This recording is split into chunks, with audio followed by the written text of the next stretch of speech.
За останні 10 років через дії країни-агресора Донеччина з процвітаючого регіону та промислового гіганту перетворилась на справжню рану, яка стікає кров'ю на тілі України.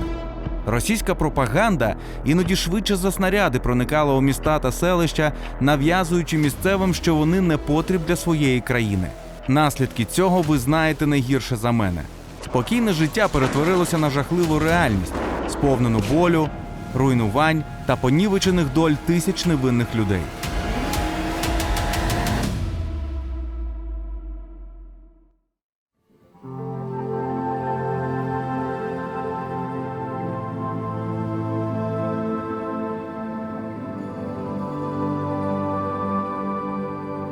Саме з цього місця починається Донецька область. За моєю спиною легендарна стела. Я, як людина, яка народилася в Донецькій області, приїхала сюди, щоб, по-перше, подихати своїм рідним повітрям, ступити на ту землю, за якою я дуже сильно сумую. Ну і найголовніше – подякувати людям, які боронять нашу країну, і вмовити тих людей, тих цивільних, які продовжують жити на прифронтових територіях, переїхати в більш безпечні місця. Це ВПО, Донецька область.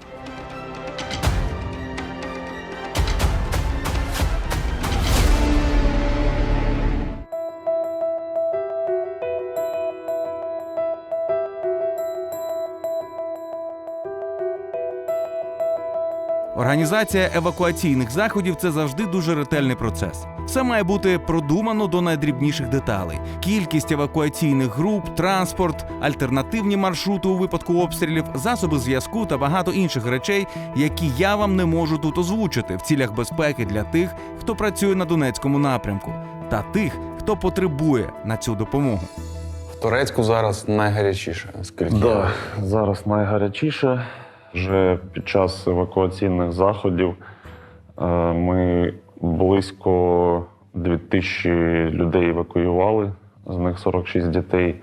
Значить, у нас вже під час евакуаційних заходів група парамедиків потрапила під обстріл, згорів автомобіль броньований та двоє співробітників отримали поранення. Одне середньої тяжкості, другий легкої тяжкості. Нас не пустили в Торецьк. Точніше, не ви, я так розумію, а людина, яка стоїть трішки вище, переживає. Так хотілося поїхати. Чому? Чому це не можна? Дуже, скажімо так, я ж ще раз сказав, кожен день там є і загиблі, і поранені, і вже іншим разом, скажімо так, коли переможемо, відженемо ворога подалі, то вже з'їздимо, я вам обіцяю. Вся прифронтова територія Донеччини постійно контролюється дронами противника. Тому потрібно все робити швидко, чітко та зважено, бо кожна зайва секунда може коштувати дуже дорого.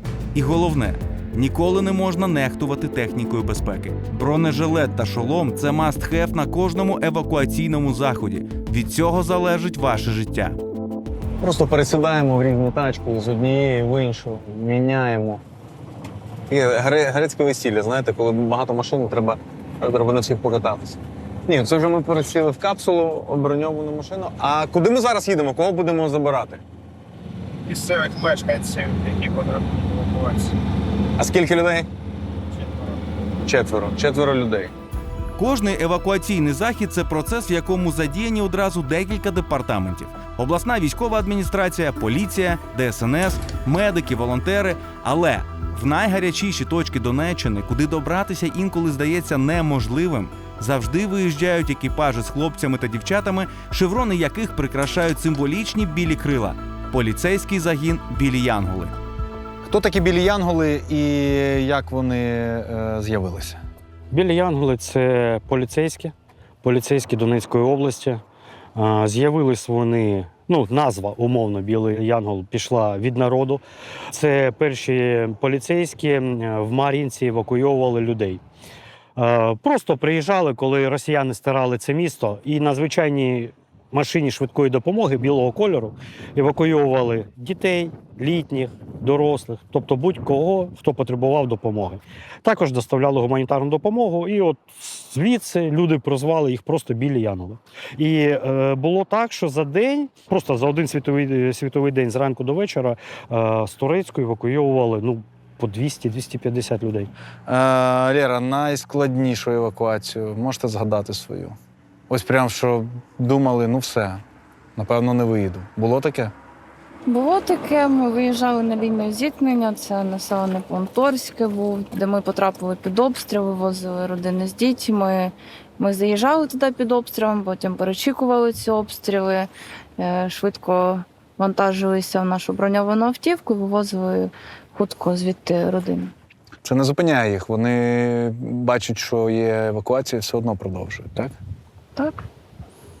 І дрони постійно їхні працюють, підіймають, дивляться наші маршрути, як ми туди заїжджаємо. І постійно наші заїзди туди супроводжуються обстрілами ворога. Не можу не запитати про людей, яких вмовляєте. Багато вмовляєте людей прям виїжджати, приїхати, і вони не хочуть, ви їх вмовили, посадили і вивезли.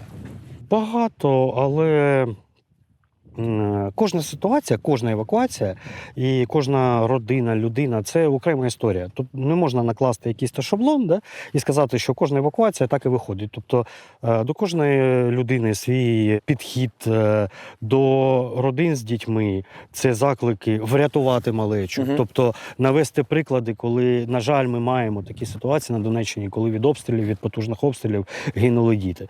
До літніх людей працює дуже гарно, коли до них звертаються особисто родичі, які їх чекають. Тобто, якщо немає можливості, немає інтернету, то ми просто просимо родичів записати відеозвернення, і от коли вже приїжджаємо, якщо це бабуся, дідусь, от просто так от показуємо відео це. І дуже великий відсоток, що воно спрацьовує.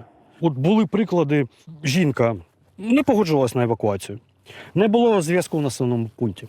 Просто кажемо, так, давайте виїжджаємо до іншого населеного пункту, де є зв'язок, просто поспілкуйтеся зі своїм сином. Просто поспілкуйтеся. Виїжджаємо туди, з'єднуємо по відео, вона бачить сина, а з собою взяла 2 невеличкі сумочки. Вона бачить сина, каже, так, куди далі їдемо? А ми ж їй, так у вас речі залишились, а вони мені не потрібні, все.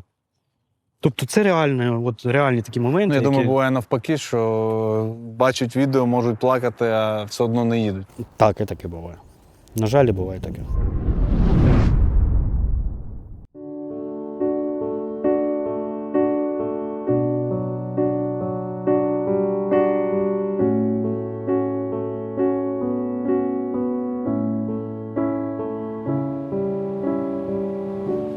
Коли дивишся, звичайно, на ці будинки, де колись було життя, були свої плани, жили собі люди, і зараз ось так виглядає руський мір.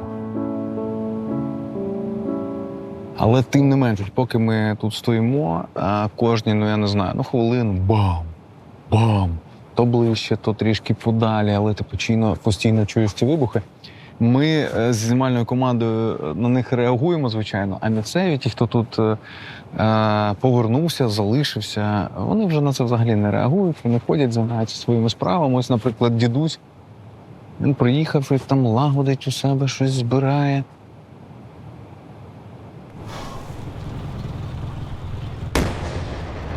Да, бахає постійно. Ніби так здавалося спокійно тут, але ні, взагалі. Вчора 2 прильоти були прямо сюди по лиману, свіжі, вони продовжуються, ти ніколи не знаєш, звідки прилетить. Але тим не менш, люди повертаються. Будь ласка.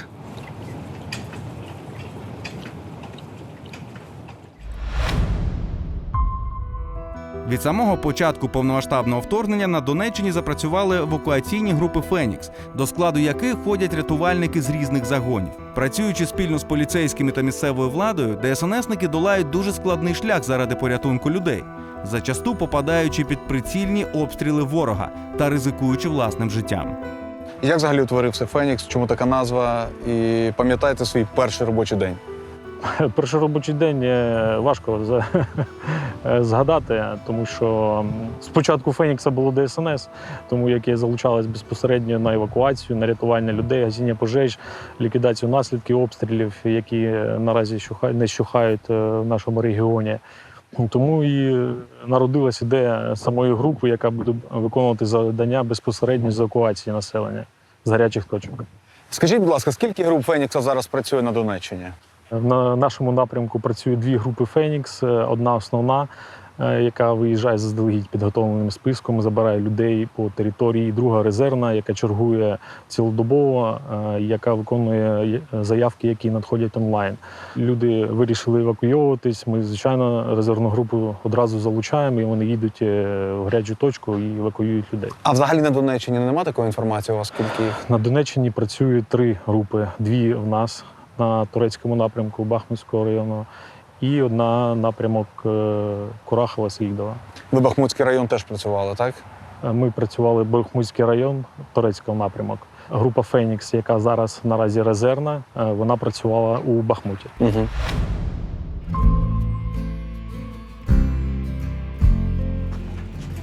Все, ходімо.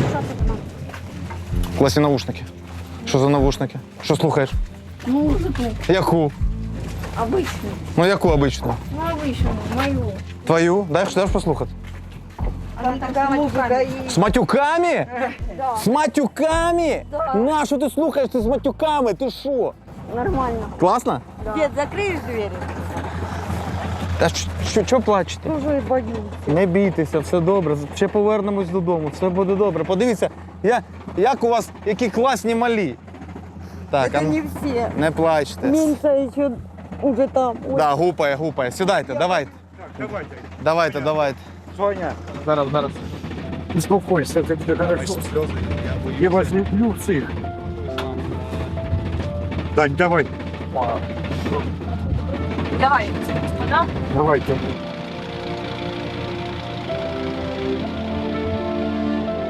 Так, довезли. А все буде добре, не переживай, дід. Я переживаю. А що ви залишаєтесь? А куди діватися? З ними? Так, я лучше вдома. А що вдома? А якщо прилетить? Он же прилетіло щойно. Ну, прилетить. Що? Дід, давай з нами. Ні, Ну, а чому ні? От мені цікаво, чому мене ні? один внук виїхав. Так. А я нікуди з дому. Так вони ж бачите, що роблять. Сьогодні є, а завтра нема. Подивіться, які у вас онуки класні. А що, Та завтра можна не побачити? Побачу. Я за це не переживаю. Дід, погнали з нами. Ні, Чому ні? там ще один дід. Там ще один? Так. 2 діда залишається? І будете вдвох? Ну, а що робити? Нічого, все буде хорошо, я не переживаю за це. Все, всі готові. Так, навушники на місці. Давай я потримаю. Довіряєш? Блін, 3 дітей, це просто капець. Не бійся. Як тебе звати? Лена, мене Андрій. Лена, все буде добре. Машина у нас, броня. Ми зараз довеземо, все буде добре, не переживай. З тобою мама, брати. Єдине, що дід залишився, дід зараз все прибере і до вас приїде. Лен, як справа? Супер. Не переживаєш? Ану, посміхнись. Молодець! Молодець! Все буде добре. Скажи, за сестричка меньше уже включила. А у вас ще й менша є? 2 годика. Ого, з ким вона? Она уже там. Вона сама пішки пішла чи що? А, да, с батьком. Сказала, не дочекаюсь вас. Пішла я сама. Бахає сильно. 3 дня до 5 вечера. До 5 вечора, так? Да? Це постійно. Да, и мы становимся біля стенки, пока обстреляют, а потом уходим. Добре, що виїхали. Щоб потім не цей. Все буде добре і забудемо потім ці постріли, вибухи не потрібні. Діти будуть найсильніші з усіх. Чи проводяться, можливо, якісь там тренінги, психологічна допомога вам, як працівникам цієї служби? З групою? Так. Звичайно, у нас є психологи при головному управлінні ДСНС України у Донецькій області. Звичайно, пропрацьовують нашу стресоустойчивість. Тому, звичайно, працюють. Ну ви теж працюєте, по суті, як психологи, тобто ви ж людей можете вмовляти виїжджати, правильно? Звичайно. Та й приходиться вмовляти, тому що деякі не розуміють, яку небезпеку вони себе наражають, по-перше, та своїх рідних. Тому приходиться вмовляти і так, тільки так забираємо їх звідти. Не хотілося все кинути, сказати все, я виходжу з цієї гри. Не хотілося, тому що є віра в завтрашній день, є віра в перемогу, і віра в своїх колег, як ми одне ціле. І я думаю, ми всі разом переможемо. Тільки так. Так, ребята, довезіть їх.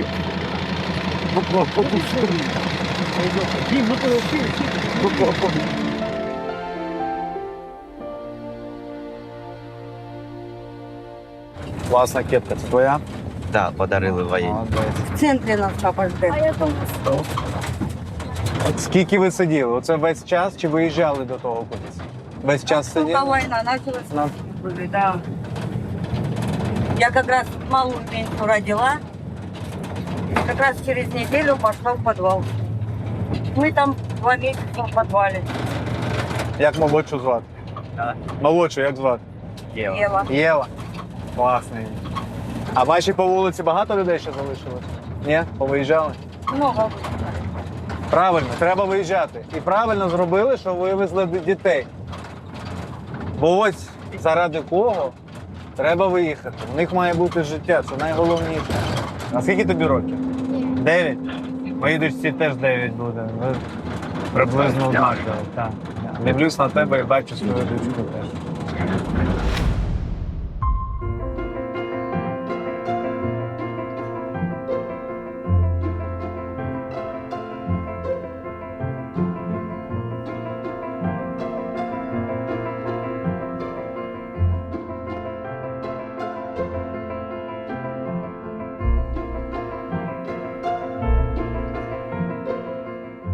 Вадим Сергійович, розкажіть, будь ласка, яка ситуація наразі в Донецькій області?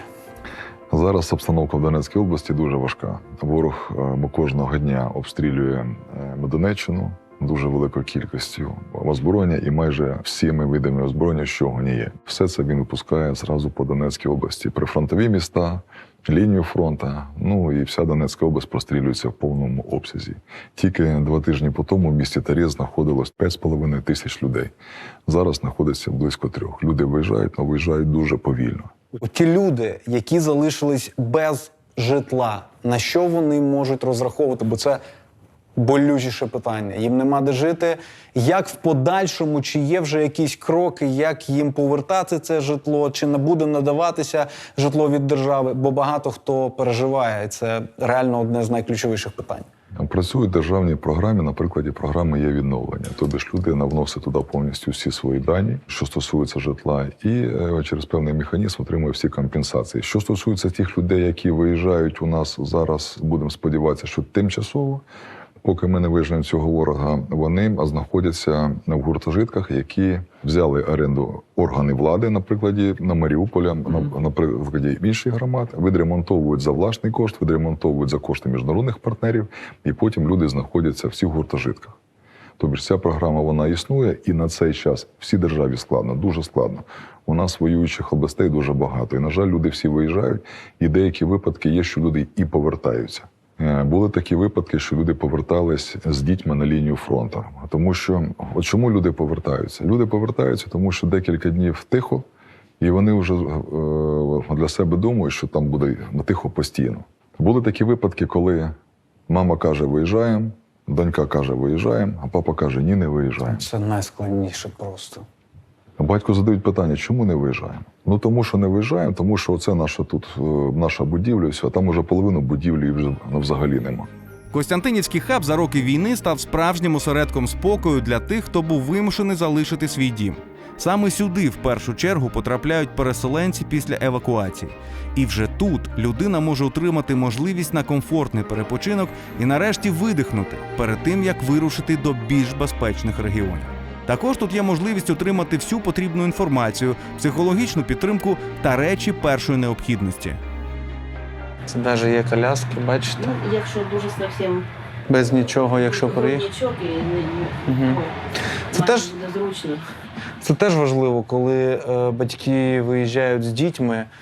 Ти ж можеш просто не встигнути забрати ту коляску, та й куди її брати і тягнути з собою. Теж важливо, щоб коляска була тут, в таких хабах, щоб можна було покласти дитину, погуляти з нею, походити, заспокоїти, щоб вона поспала врешті-решт. Тут є такі коляски, тому для мам з маленькими грудничками то це вкрай важливо. Кожна людина, яка потрапляє до Костянтинівського хабу, одразу після реєстрації отримує гуманітарну допомогу у вигляді продуктового та гігієнічного набору. Комфортне ліжко, постільна білизна та рушник, харчування та можливість попрати речі – все це є в цьому хабі. Іншими словами, вас тут зустрінуть як вдома і зроблять все можливе і часом неможливе, аби ви почували себе комфортно. Це медпункт, де сидить медична сестра, приймає людей, раптом там щось треба перев'язати, комусь дати ліки. Перша невідкладна допомога. Якщо вже треба більш детальніший огляд, то, звичайно, вже далі направляють в лікарню.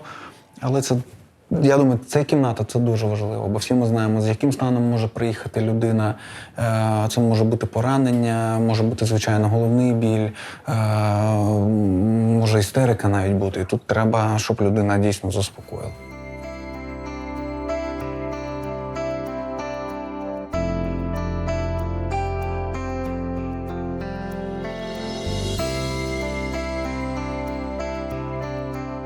Можна? Можна.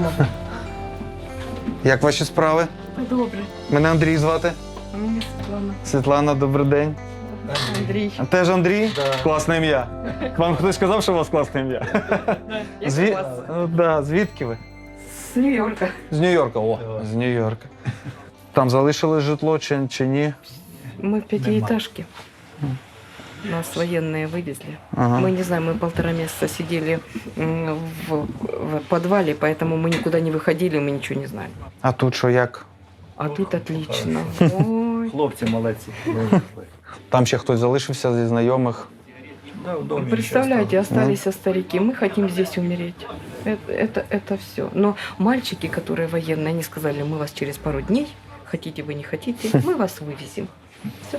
Да, складно, людей похилого віку складно. Да, остались без домов, без ничего.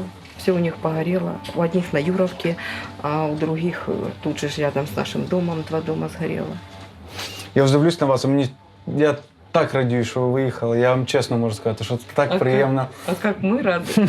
Приємно, що люди виїжджають і виїжджають, власне, на нашу територію. І це прям, коли ти бачиш таких людей, ти віриш, що все буде добре. І головне, що ви живі. Це найголовніше. Як це не парадоксально, але я дякую вам за те, що ви виїхали і залишилися живими. Будьте здорові і бережіть себе. Дякуємо. Гарного дня вам. Вибачте, що вас потурбували. Нічого. Все добре.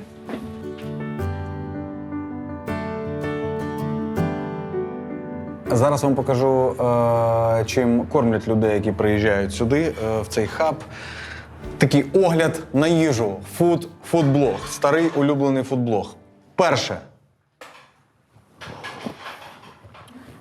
Гороховий суп у нас сьогодні. І можу сказати, що дуже смачний. У мене прям такий конкретний флешбек з дитинства. Це або коли мама готувала гороховий суп, або ось ще більше, що згадується, це дитячий садок. Ось там гороховий суп, або бабуся. Оце прям дуже смачно. Хороший, класний гороховий суп, дуже смачний, і це реально правда. Ну і на друге, у нас картопля, 2 котлети. Так, скажіть, ви мені 2 котлети поклали тільки, чи всім? Ні, ми всім. Всім даєте, да, по 2 котлети? І яйця.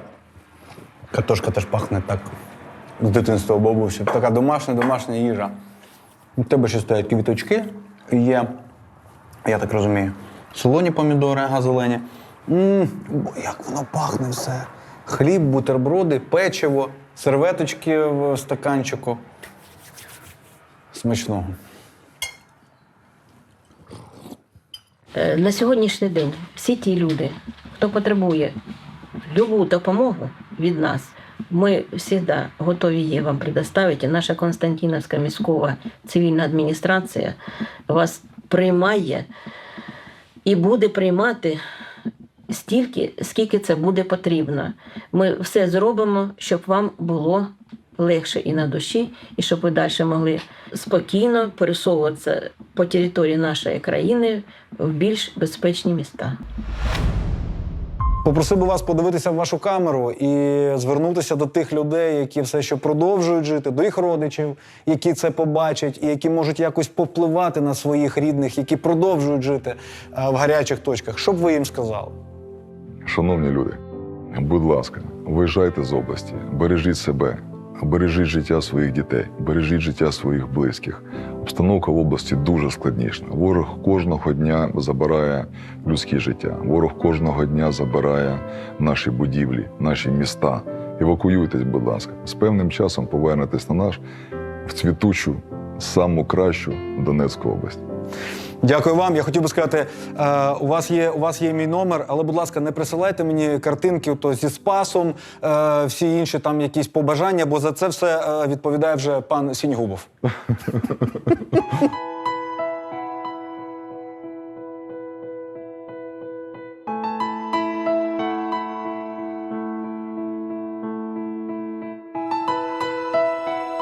Все. Лена, ти задоволена?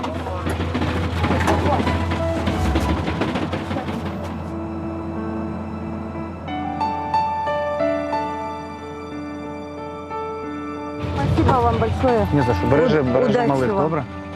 Да, спасибо. Бо вони найголовніше, що є. Тримай їх, добре? Бережи. Спасибо вам. Давай. До побачення. Давай, братан. Бажаю тобі класно навчатися. Добре? Боже, яка в тебе зачіска, блін. Ну що, ти навушники забрав? Не матюкайся. Музику не слухай з матюками. Лена, обійматися, давай. Все, ти дуже розумний, красиво. Бережи себе. Все, щасливо. Все, бережіть себе. Ви правильне рішення прийняли, тому що, Так, правильно. це саме головне в цьому житті. Мені хочеться, щоб ця родина показала приклад всім іншим, хто продовжує сидіти з дітьми, вибачте, в прифронтових містах, селищах, громадах, підвалах. Виїжджайте, бо діти – це найголовніше. І ось ця родина має жити, діти мають жити, і вони не мають чути оці вибухи і постійні постріли. Дякуємо.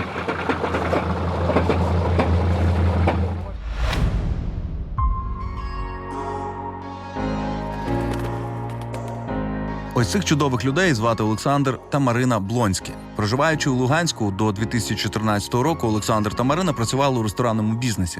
Але з початком російсько-української війни подружжя переїхало до Полтавщини. І вже тут, у селі Вовнянка, вирішили з нуля відкрити не ресторан, не кав'ярню, не готель.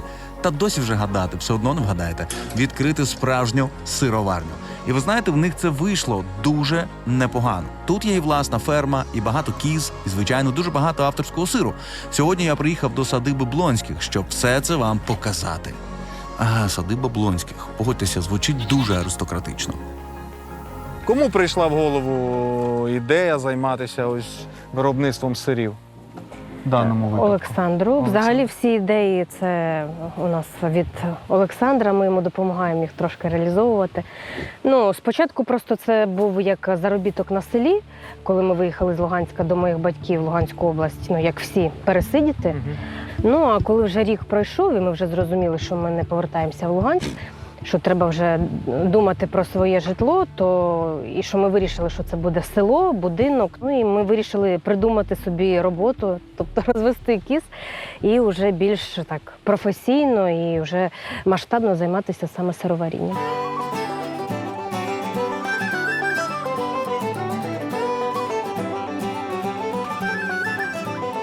Невеличка така кімната, але знаєте, що навіть якщо б не стояли тут би люди зараз оці, що стоять переді мною, я все одно б сказав, чисто, акуратно, одразу видно, що з любов'ю все зроблено, все таке так класно, все формочка в цих сирів, виглядає апетитно, реально хочеться ось так взяти ніж, не те, що навіть ніж, а хочеться так взяти його, розламати, просто так сісти, зелену цибулю взяти в іншу руку і так класно, смачно, з чорним хлібом оце все з'їсти. Дуже класно, мені дуже тут подобається.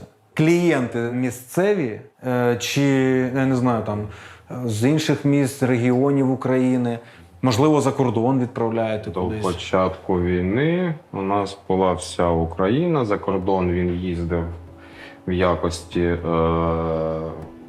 презента. Мгм. Тобто Але люди самі возять за кордон. люди дуже хочуть похвастатись Клас. Да. нашими сирами. Беруть наші плісняві сири, які ми виробляємо по французькій технології, везуть в Францію. Французам везуть французам? І що французи? Подобається?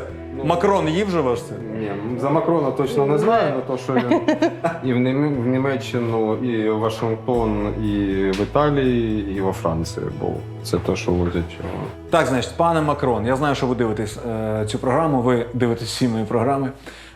Місьє, скажімо так, ну, давайте, вам везуть сир, ви його ням-ням, там, знаєш, ресторанчик відкриваємо, ваші 10%. Скільки у вас їх? Скільки голів? Більше 100. Це точно. 60. Це оце маточне доєне стадо. А обще поголів'я вместе з малишами, з цапиками десь около 150. Знаєте, по іменах деякі є імена, ні? 15. 15 тільки, далі вже. Перші. Далі там Степан 5, Степан 6, Р2, Д2.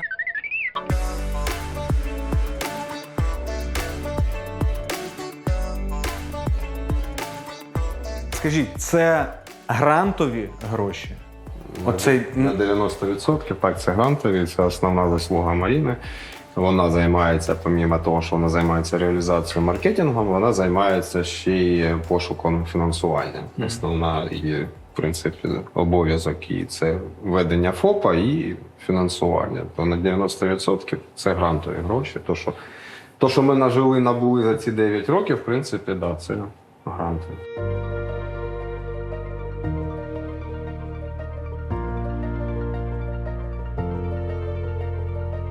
Ну, тепер найулюбленіша частина цієї програми. Перший раз, до речі, вона у нас тут зараз це дегустація. А коли дегустація, я завжди беру з собою свою дитину.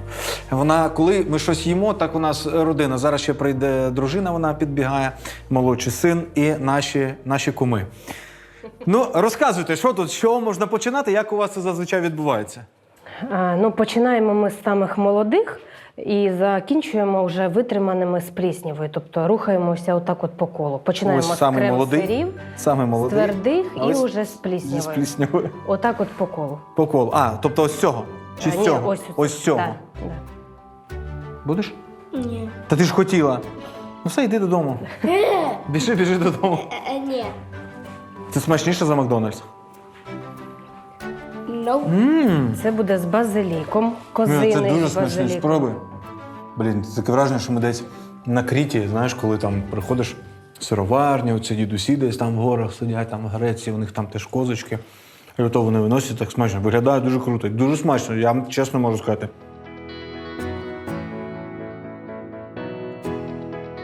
Це такий кайф. От якби мені ось так от нарізали і сказали, що це наш український тут в Полтавській області люди з Луганська роблять, я сказав, щас. Дуже смачно.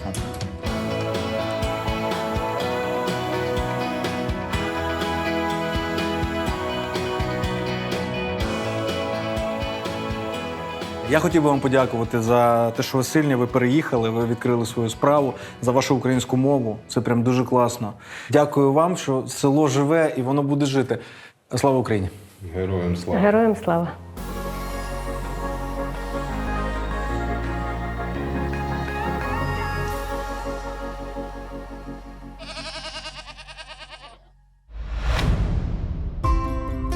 Сьогоднішня історія – це лише один з прикладів того, що кожен день відбувається на прифронтових територіях нашої країни. Тому, якщо ваші родичі або знайомі зараз знаходяться там, будь ласка, знайдіть можливість зв'язатися з ними та підберіть ті самі слова, які переконають їх виїхати звідти. Життя – найголовніше, що у нас є. Бо життя – це найголовніше. Життя це найголовніше. Бо життя це найголовніше. Бо життя – це найголовніше. Мене звати Андрій Бідняков. Це ВПО.